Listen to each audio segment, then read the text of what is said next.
Que définit une ville ? Ses monuments, ses spécialités ou l'histoire qu'elle nous chuchote ? Aujourd'hui, nous partons à l'écoute des multiples visages de la ville de Louhans.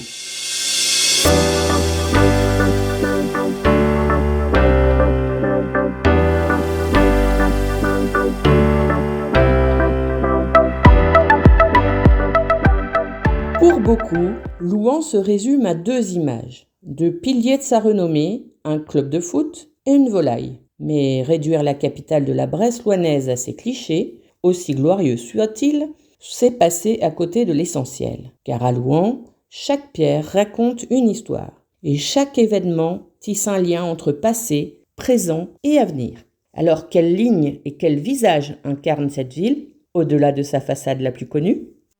Commençons par ce qui frappe le regard du visiteur. La grande rue et ses 157 arcades. Sur près de 400 mètres, elle forme la plus longue galerie couverte de France. Mais derrière l'élégance Renaissance, leur fonction était avant tout pragmatique. Depuis le Moyen-Âge, Louhans est un carrefour de marché. Et ses arcades abritaient les échoppes des commerçants, protégeant chalands et marchandises des intempéries. Elles étaient le poumon d'un commerce local vibrant, où chaque colonne soutenait la vie économique de la cité. On raconte même qu'à la Révolution, la Grande Rue fut surnommée l'allée des palabres, tant les négociants et les citoyens s'y rassemblaient pour des débats fiévreux. De ces palabres aux clameurs du stade, il n'y a qu'un pas, car Louhans, c'est aussi le souffle d'une épopée sportive, Louhans-Cuiseaux. Le club a connu ses heures de gloire en Division 2, avec un point culminant lors de la saison mythique 1997-1998, porté par le charisme de l'ancien international Jean-Marc Ferreri. L'équipe crée la surprise en battant le RC Strasbourg en Coupe de France. Un match entré dans la mémoire locale. Ce soir-là, tout Louhans vibrait à l'unisson. Les arcades résonnant de chants victorieux des supporters et la ville se réveilla sous les feux des projecteurs nationaux. Du coq gaulois sur le logo du club au coq bien réel de son territoire, l'autre grand récit de Louhans est celui de la terre, la volaille de Bresse. Seule volaille au monde à bénéficier d'une AOP, appellation d'origine protégée et un secteur économique clé. Plus de 180 éleveurs, environ 350 emplois directs. C'est tout un écosystème de savoir-faire qui façonne l'agriculture de sa région.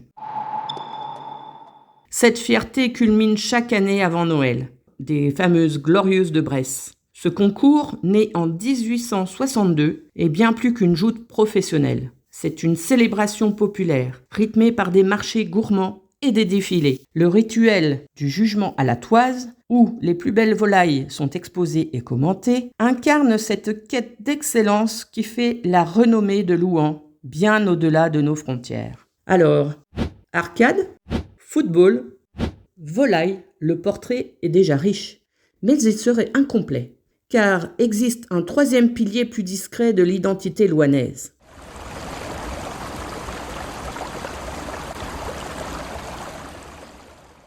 La Seille. Cette rivière nourricière fut pendant des siècles l'artère du commerce fluvial, reliant la Bresse aux grandes places marchandes. Aujourd'hui, elle est au cœur des nouveaux enjeux du développement du tourisme vert.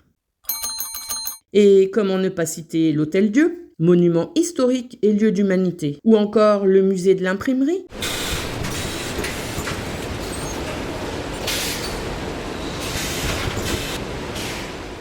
Héritage d'un dynamisme intellectuel surprenant pour une ville de cette taille. Louhans n'est pas une ville musée figée dans son passé. Elle fait face aux défis de notre temps, la revitalisation de son centre-ville, le soutien aux petits commerces, la transition écologique de son agriculture. Elle rêve d'un musée vivant de la volaille, de festivals plus ouverts. Finalement, la capitale de la Bresse nous laisse un sentiment pluriel. La fierté d'un territoire riche, une certaine nostalgie pour les grandes heures, mais surtout un optimisme lucide.